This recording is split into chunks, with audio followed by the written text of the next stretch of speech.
Hema committee report മലയാള സിനിമയിലെ ഏറ്റവും പ്രധാനപ്പെട്ട മാർഗരേഖ എന്ന ഫെഫ്ക റിപ്പോർട്ട് വിശദമായി ചർച്ച ചെയ്യും. സംഘടന ലൈംഗിക അതിക്രമം നടത്തിയതായി പരാമർശമുള്ള എല്ലാ പേരുകളും പുറത്തുവരണം. അമ്മയിലെ കൂട്ടരാജി സംഘടനയിലെ പുതുനവീകരണത്തിന് തുടക്കമാകട്ടെ എന്നും ഫെഫ്കയുടെ പ്രതികരണം. ബീന റാണി വിശദാംശങ്ങളുമായി ചേരുകയാണ്.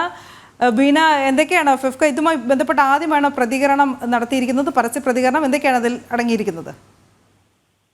അനുവും ഫെഫ്ക ഇന്ന് പുറത്തിറക്കിയ വാർത്താ കുറിപ്പിലാണ് ഹേമ കമ്മിറ്റി റിപ്പോർട്ടിനെ ഒരു പൂർണ്ണമായും സ്വാഗതം ചെയ്യുന്ന രീതിയിൽ ഒരു പ്രസ്താവന ഇറക്കിയിട്ടുള്ളത്.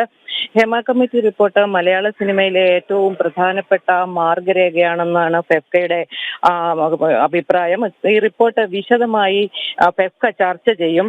ഇതിൽ ലൈംഗിക അതിക്രമം നടത്തിയതായി പരാമർശമുള്ള എല്ലാ പേരുകളും പുറത്തു വരണം അല്ലെങ്കിൽ പുറത്തുവിടണമെന്ന ആവശ്യമാണ് ഫെഫ്ക ഉന്നയിച്ചിട്ടുള്ളത്. അതോടൊപ്പം തന്നെ ആരോപണം നൽകിയവർക്ക്, അതായത് അതിജീവിതർക്ക് എല്ലാ പിന്തുണയും ഫെഫ്കയുടെ ഭാഗത്തു നിന്നുണ്ടാകും. നിയമസഹായം ആവശ്യമെങ്കിൽ അതും നൽകും. പ്രത്യേക അന്വേഷണ സംഘം രൂപീകരിച്ച് അന്വേഷണം നടത്തുന്നതിനെയും ഫെഫ്ക സ്വാഗതം ചെയ്യുന്നുണ്ട്. അതോടൊപ്പം തന്നെ ആരോപണ വിധേയരായ ഫെഫ്ക അംഗങ്ങൾക്കെതിരെ കോടതി നടപടിയോ അറസ്റ്റോ ഉണ്ടായാൽ അച്ചടക്ക നടപടി സ്വീകരിക്കുമെന്നും ഫെഫ്ക വ്യക്തമാക്കുന്നുണ്ട്. ഇപ്പോൾ അമ്മ സംഘടനയിലെ ഒരു കൂട്ടരാജി ഈ മേഖലയിൽ ഒരു നവീകരണത്തിന് ഇല്ലെങ്കിൽ ഒരു പുതുമാറ്റത്തിന് തുടക്കമാവട്ടെ എന്നും ഫെഫ്ക പ്രത്യാശിക്കുന്നുണ്ട്.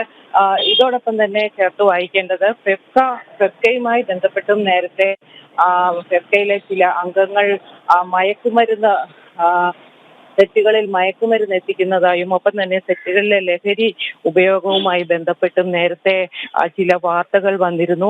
ആ സമയത്തും ഇതെല്ലാം അന്വേഷിക്കും എന്ന് ഫെഫ്ക വ്യക്തമാക്കിയിരുന്നു. എന്നാൽ സെറ്റുകളിലെ പോലീസ് പരിശോധന ഒഴിവാക്കണം, ഇല്ലെങ്കിൽ അത്തരത്തിലുള്ള സംശയത്തോടെ സമീപിക്കുന്നത് നിർത്തണം എന്നും മറ്റും ഫെഫ്ക നേരത്തെ ചില ആവശ്യം ഉന്നയിച്ചിരുന്നു. ഇതിന്റെ എല്ലാം പശ്ചാത്തലത്തിലാണ് ഇപ്പോൾ പുതിയതായി വന്നിട്ടുള്ള ഹേമ കമ്മിറ്റി റിപ്പോർട്ടും അതുമായി ബന്ധപ്പെട്ട ആരോപണങ്ങളെയും ഫെഫ്ക പൂർണ്ണമായും അർത്ഥത്തിൽ എടുക്കുന്നു എന്ന് വ്യക്തമാക്കിക്കൊണ്ട് പ്രസ്താവന ഇറക്കിയിട്ടുള്ളത്. എന്തായാലും ഇതുമായി ബന്ധപ്പെട്ട അന്വേഷണത്തെ എല്ലാം തന്നെ സ്വാഗതം ചെയ്യുന്നതായി ഫെഫ്ക ഇപ്പോൾ വ്യക്തമാക്കുന്നുണ്ട്.